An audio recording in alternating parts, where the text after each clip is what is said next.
Hello বন্ধুরা, আজ আমি তোমাদের সাথে একটা নতুন ধরনের চিকেনের রেসিপি শেয়ার করছি।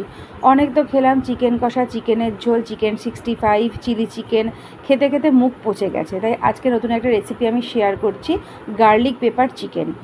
এই রেসিপিটা শুধুমাত্র গোলমরিচের গুঁড়ো আর রসুনের ওপর বেস্ট করে তৈরি হবে। এতে না লাগবে কোনো আদা বাটা, না লাগবে পেঁয়াজ, না লাগবে তোমার হলুদ গুঁড়ো, জিরা গুঁড়ো, ধনে গুঁড়ো, না লাগবে তোমার চিকেন মশলা, কিচ্ছু লাগবে না। রেসিপিটা বানানো ভীষণ সহজ। বাড়িতে একটু রসুন, গোলমরিচ আর একটা পাতিলেবু থাকলেই কিন্তু কেল্লা ফতে। তো চিকেনটা প্রথমে আমি দোকান থেকে যখন কিনে আনিয়েছি, একদম চিলি চিকেনের থেকেও ছোটো ছোটো করে পিস করে আনিয়েছি, যাতে সহজেই সিদ্ধ হয়ে যায়। আর এটা আমি আমার বরের কাছ থেকে শিখেছি। চিকেনের গা থেকে রক্তগুলো ছাড়ানোর জন্য চিকেনটাকে জলের মধ্যে 2 ঢাকনা মতন ভিনিগার আর 2 চামচ মতো নুন দিয়ে এটাকে মিনিট 10 জন্য ভিজিয়ে রেখেছি।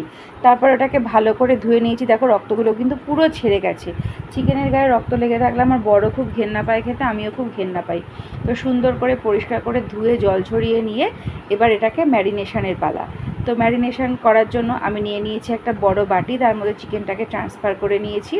এখানে স্বাদ মতো প্রথমে নুন দিয়ে দিলাম।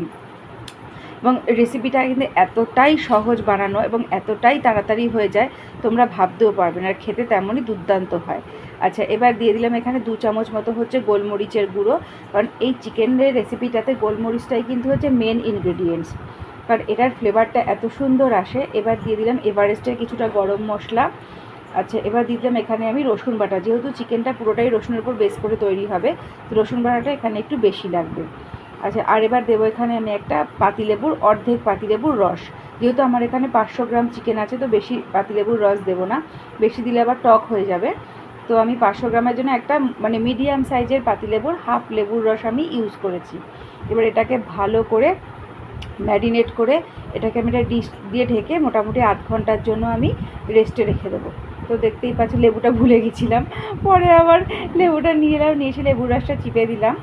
তো ভালো করে লেবুর রসটা চিপে দিয়ে ভালো করে জিনিসটাকে মাখিয়ে নেবো। আমি এবার চামচ দিয়ে বেশি মাখাতে পারি না, যদিও আমি এটা মাখানোর আগে হাতটা ভালো করে পরিষ্কার করে ধুয়ে নিয়েছি। তো সব কিছু দিয়ে এবার এটাকে সুন্দর করে মাখিয়ে নিয়ে একটা ডিশ ঢাকা দিয়ে আমি 8 ঘন্টার জন্য রেস্টে রেখে দেবো। হয়ে গেছে আমার ম্যারিনেশন করা। এবার কড়াই বসিয়ে দিয়েছি। যেহেতু এই চিকেনে জল ব্যবহার হবে না, তাই এখানে তেলটা একটু বেশি পরিমাণেই ব্যবহার হবে। তো নিয়ে নিয়েছি বেশ কিছু পরিমাণ, অনেকটাই তেল। আচ্ছা, এর মধ্যে কিছু গোটা গরম মশলা আমি ফোড়নে দেবো, এবং শুকনো লঙ্কা, গোলমরিচ, লবঙ্গ, 4-5টা বড় এলাচ, একটা তেজপাতা, এগুলো আমি দিয়েছি হচ্ছে ফোড়নে।